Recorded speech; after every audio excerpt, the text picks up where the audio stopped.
آج کی یہ نشست زکوٰۃ کے حوالے سے ہے، خصوصی طور پر کہ زکوٰۃ کب واجب ہوتی ہے، کون کون سی چیزیں، کون سا مال ہے جس پر آپ زکوٰۃ ادا کریں گے۔ تو ابتدائی طور پر 4 چیزیں ایسی ہیں جن پر زکوٰۃ واجب ہوتی ہے۔ اگر کوئی شخص صاحب نصاب ہے یا نہیں ہے، اس کو پرکھنا ہے تو اس شخص کو اپنا محاسبہ اس طرح کرے اپنے مال کا، اپنی پراپرٹی کا۔ سب سے پہلی جو چیز ہے وہ سونا ہے۔ اگر کسی شخص کے پاس 7.5 تولہ سونا ہے، باقی کچھ بھی نہیں ہے، نہ چاندی ہے، نہ مال تجارت ہے، نہ نقدی ہے، کچھ بھی نہیں ہے، صرف اس کے پاس 7.5 تولہ سونا ہے یا اس سے زیادہ سونا ہے اور اس پر سال بھی گزرا ہے، تو اس شخص پر کیا ہے؟ زکوٰۃ واجب ہے۔ دوسرے نمبر پر جو چیز ہے جس پر زکوٰۃ واجب ہے وہ ہے چاندی۔ 52.5 تولہ چاندی جس شخص کے پاس ہے اور اس پر سال گزر گیا ہے تو اس پر زکوٰۃ واجب ہے۔ اور تیسری چیز ہے نقدی، کیش، یعنی کیش جس شخص کے پاس ہے، کیش اتنا ہو کہ 52.5 تولہ چاندی کی قیمت کے برابر۔ آج کی وقت کے اندر 2024 میں چاندی کی کیا قیمت ہے مارکیٹ میں، اس کو دیکھا جائے، اس کے بعد پھر 52.5 تولہ چاندی کی کیا قیمت بن رہی ہے، اس کے مطابق اگر کسی شخص کے پاس نقدی موجود ہے، تقریباً 1,40,000 یا 1,35,000 بنتے ہیں، اتنی نقدی موجود ہے اور اس پر سال بھی گزر گیا ہے تو اس پر زکوٰۃ واجب ہے۔ اور چوتھی چیز ہے مال تجارت، کوئی زمین ہے، کوئی پلاٹ ہے، کوئی دکان ہے، کوئی گاڑی ہے، کچھ بھی ہے جس کو آپ نے خریدا ہے اس لیے تاکہ اس پر منافع کمایا جائے، یعنی اس کو آگے بیچنے کے لیے نیت سے خریدا ہے کہ اس پر کوئی منافع ملے گا، آپ کو زیادہ قیمت پر اس کو آگے بیچا جائے گا، تو جو بھی چیز ہے اینی تجارت کی غرض سے جو بھی مال آپ نے خریدا ہے اس پر کیا ہے؟ زکوٰۃ واجب ہے۔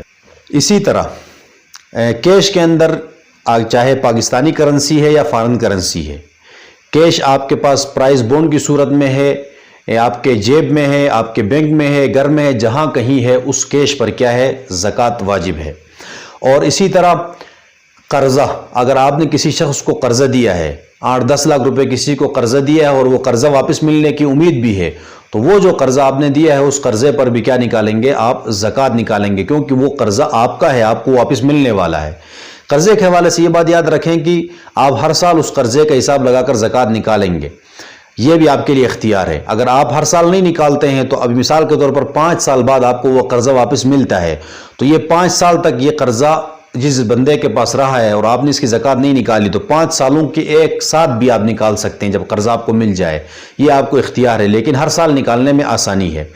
اور اسی طرح کمیٹی جس کو ہم BC کہتے ہیں، کمیٹی جو ڈالتے ہیں تو کمیٹی پر بھی کیا ہے؟ زکوٰۃ واجب ہے۔ کمیٹی کے حوالے سے یہ بات یاد رکھیں کہ کمیٹی جو ہے وہ مثال کے طور پر آپ نے کمیٹی ڈالی 1 لاکھ روپے کی، 10 بندوں نے مل کر کمیٹی ڈالی اور آپ نے ابھی 7 قسطیں ادا کی تھی 7 لاکھ روپے کی، تو یہ جو 7 قسطیں آپ نے ادا کی ہیں ان 7 لاکھ روپے پر بھی کیا ہوگی؟ زکوٰۃ واجب ہوگی۔ اس کو بھی حساب کر کے زکوٰۃ نکالا جائے گا، کیونکہ یہ بھی آپ کا جمع ہو رہا ہے، آپ کو ملے گا۔ اور زکوٰۃ کے حوالے سے یہ اصول یاد رکھیں کہ سونا، چاندی، مال تجارت، نقدی، یہ 4 چیزیں ہیں زکوٰۃ کے نصاب کے لیے۔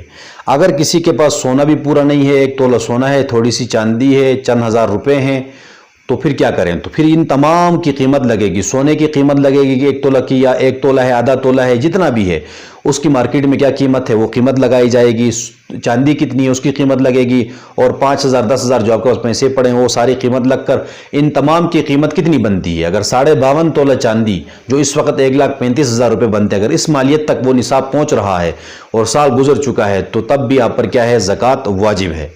اور وہ بہت ساری چیزیں جن پر زکوٰۃ واجب نہیں ہے، ان میں سب سے پہلی چیز ہے قرض۔ اگر آپ کے اوپر قرض ہے تو وہ قرض کو آپ کیا کریں گے؟ زکوٰۃ سے منہا کریں گے۔ مثال کے طور پر ایک بندے کے اوپر 10 لاکھ روپے قرض ہے، آپ کے پاس ٹوٹل آمدنی 1 کروڑ کی ہے، تو 10 لاکھ روپے کو سائڈ پہ کر کے 90 لاکھ روپے کی کیا کریں گے؟ آپ زکوٰۃ ادا کریں گے۔ اور اسی طرح آپ نے کمیٹی ڈالی تھی اور پہلی کمیٹی آپ کی نکل گئی ہے 10 لاکھ روپے کی، لاکھ روپے کی 10 بندوں نے مل کر ڈالی تھی، تو یہ جو کمیٹی آپ کو ملی ہے اس میں سے 1 لاکھ روپے کی آپ زکوٰۃ نکالیں گے، 9 لاکھ روپے کی نہیں نکالیں گے، اس لیے کہ 9 لاکھ روپے آپ نے ادا کرنے ہیں، یہ قرض ہے آپ کے اوپر۔